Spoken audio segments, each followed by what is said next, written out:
अस्सलाम वालेकुम नाजरीन, हम आपको हमारे यूट्यूब चैनल लेवल पोइट्री 123 में खुश आमदीद कहते हैं। हमारी जान पे दोहरा अज़ाब है मोहसिन, हमारी जान पे दोहरा अज़ाब है मोहसिन, के देखना ही नहीं हमको सोचना भी है। नाजरीन, आज मैं आपके सामने जो वाक़या जो ख़बर पेश कर रही हूँ, उसको सुनने के बाद आपका दिल भी खून के आंसू रोएगा। इस वाक़े के बाद हर जी शऊर इंसान सोचने समझने पर मजबूर है कि मोटरवे पर जो वाक़या पेश आया, लाहौर मोटरवे पर गुजरपुरा के करीब जो वाक़या पेश आया, और वो वाक़या कुछ इस तरह से था कि माँ अपने 3 बच्चों के साथ गुजरांवाला की तरफ सफ़र कर रही थी। लाहौर से निकली और गुजरांवाला जाने वाली थी कि रास्ते में गाड़ी का पेट्रोल ख़त्म होने के बायस वो उसके साथ चंद दरिंदा सिफ्त इंसानों ने इज्तमाई ज़्यादती की। कहा तो ये जाता है कि हमारा मुल्क ऐसे हालात वाक़यात से पाक है।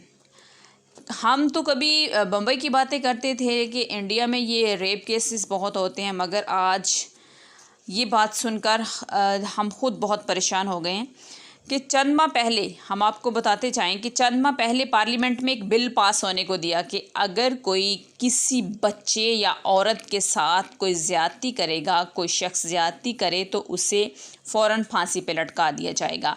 लेकिन बदकिस्मती से ये कानून नहीं बन सका और ना ही ये कानून लागू हो सका, नाफिज हो सका।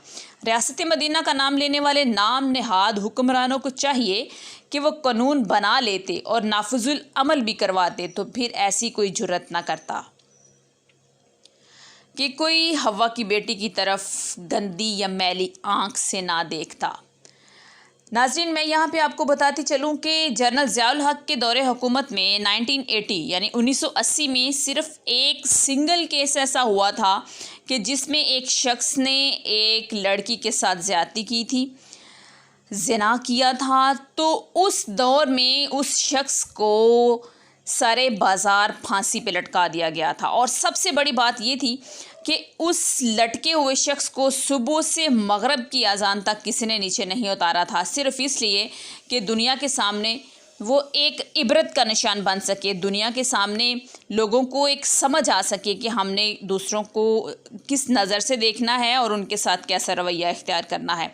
मैं अपनी हुकूमत से भी अपील करूँगी, मैं हुक्मरानों से ये अपील करूँगी कि वो जल्द अज़ जल्द इस केस को गौर से देखें और उन दरिंदों को पकड़ें और उनको इबरत का निशाना बनाएं, ताकि किसी और शख्स के अंदर ये जुर्रत पैदा ना हो कि वो किसी भी अनजान औरत, अकेली औरत को देखकर उसके ऊपर इस तरह का कोई केस बन सके। आखिर में एक खूबसूरत शेर के साथ मैं ख़त्म करना चाहूँगी, और वो शेर कुछ इस तरह से है। वो जो ख्वाब थे मेरे जहन में, न तू कह सका न तू देख सका।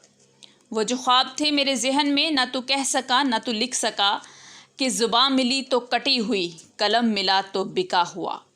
नाजरीन, ये सादत हसन मिंटो की खूबसूरत तहरीर देख लें। हमारे यहाँ इज़्ज़त की हकदार सिर्फ़ घर की औरतों को समझा जाता है, बाकी औरतें हमारे लिए गोश्त की दुकानें हैं जिनके बाहर हम कुत्तों की तरह ज़बान लटकाए खड़े नज़र आते हैं। तो ये कुत्ते और कुत्तों की तरह लटकाई हुई ज़बानों का जो एक केस है आपके सामने आ गया है, और मैं ये कहना चाहूँगी कि सब लोग मिलकर इस केस के ज़रिए आवाज़ उठाएं।